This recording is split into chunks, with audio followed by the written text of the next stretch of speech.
옷이 다 떨어져도 절대로 안 산다라고 이야기하는 미국 여성들, 젊은 여성들이 늘어나고 있답니다.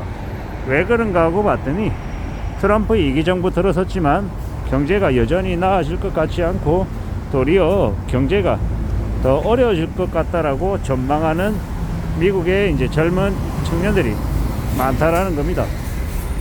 아니, 미국의 트럼프는 아메리카 퍼스트라고 얘기하며 다른 나라들은 경제가 다 안 좋아져도 미국이라고 하는 자국 경제는 살릴 것처럼 이야기하던데, 되려 미국 내부에서 이 보통 사람들, 서민들은 미국 트럼프 2기 정부가 들어섰지만 경제가 쉽사리 나아질 것 같지 않다, 이렇게 우려하는 것 같습니다. 최근에 이제 미국 트럼프가 캐나다와 어디입니까? 저기 멕시코 쪽에 관세를 부과하려 했다가 유예했던 적이 있습니다. 근데 이제 그런 이제 리스크는 계속 있다라는 거, 다른 타국에 관세를 부과한다라는 거, 예를 들어 중국에 관세를 왕창 부과한다라고 하면 이제 미국에 들어오는 중국산 상품들의 판매 가격이 왕창 올라간다라는 건데, 그게 이제 미국에 사는 이제 보통의 사람들에게는요, 중국산 상품들 구매해야 되는 상품들 가격이 올라가는 것, 즉 이제 물가가 높아져서 보통 사람들의 삶이 빡빡해진다라는 걸 의미하는 것이거든요. 결국 그렇게 되면 부담은, 살아가는 삶의 부담은 직격탄을 맞는 건 미국에 사는 보통 사람들이다라는 겁니다.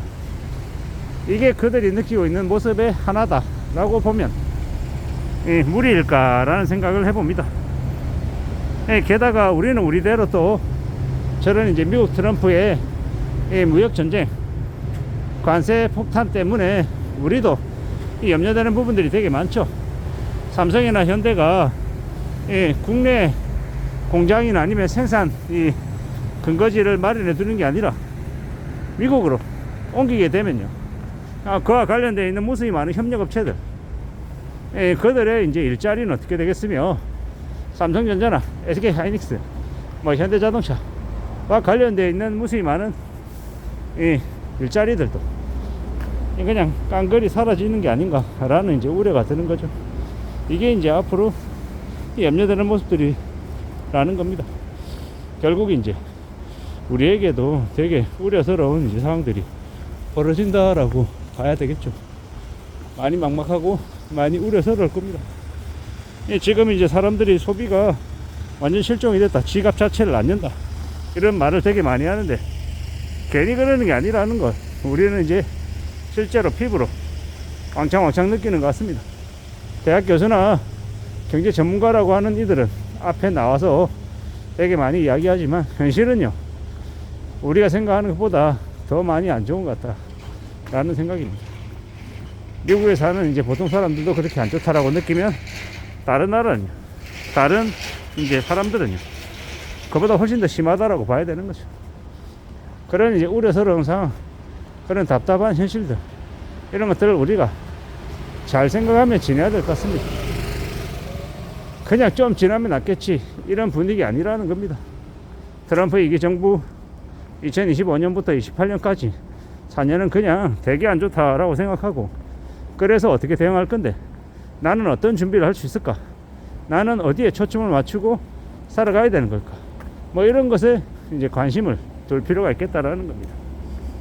막연하게 생각하는 건 위험하다, 어떤 식으로든 나의 삶에, 우리 가족의 삶의 안전판을 만들기 위해서 좀 더 집중해야 될 것 같다라는 생각이 듭니다.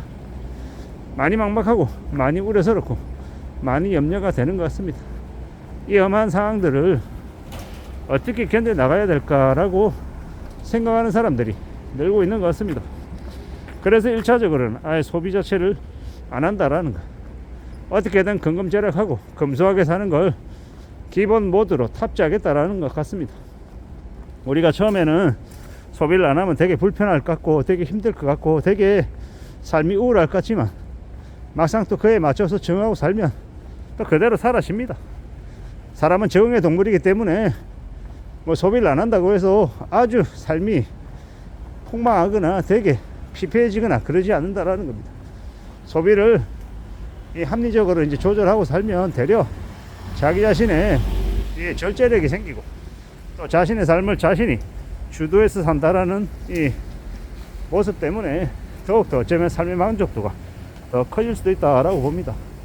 이웃나라 일본이 이제 다운사이징 되고 이제 소비도 줄어들고 되게 삶의 모습들이 예전보다는 좀 축소가 되었지만 대려 느끼는 만족도는 더 높다고 하잖아요.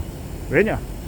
고성장 시대에는 과당 경쟁, 그리고 남하고 비교하는 문화, 좀 더 해야 되고 좀 더 많이 가져야 된다, 뭐 이런 것들이 경쟁의식들이 되게 많았는데 지금은 그런 것들이 사라지니 도리어 삶의 만족도는 좀 더 높아졌다라고 이야기하더라고요. 아마 그러한 것들이 우리에게도 앞으로 이제 오지 않을까라고 생각합니다. 이미 지금 사람들이 남들하고 비교하는 것들을 많이 줄이기 시작했습니다. 누구는 강남에 살고, 누구는 40평대 아파트 살고, 누구는 연봉이 1억 5천이고, 누구는 상무고, 뭐 이런 것들하고 자신하고 딱 비교해서 해보지 않는다라는 겁니다.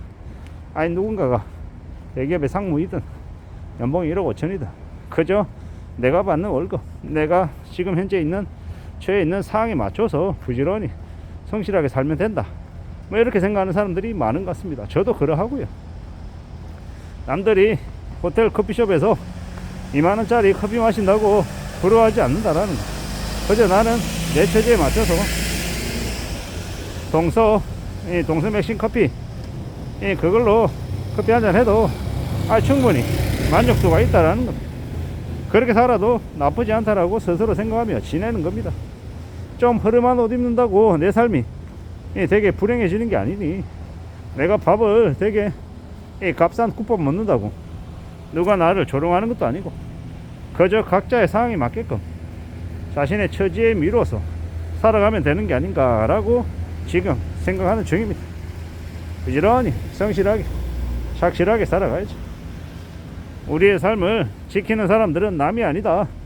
우리 스스로가 우리의 삶을 지탱하고 유지시키고 또 앞으로 나아가게 하는 거라고 생각합니다. 우리는 언제든 지금보다 미래가 좀 더 나아지기를 희망합니다. 근데 가만히 있으면서 그냥 미래가 좋아지는 건 없다라는 겁니다. 지금의 삶을 유지하는 것 자체도 되게 어려운 일이다 라고 생각하고, 어떻게든 발버둥 치고 어떻게든 검소하게 살면서 자신의 삶을 잘 좀 갖춰 나가는데 신경을 쓸 필요가 있는 것 같습니다. 그렇게 자기 자신을 단련시키고 자기 자신을 체근하며 사는 게 훨씬 우리 삶을 좋게 만드는 길이 아닌가 라고 생각했습니다. 이상입니다.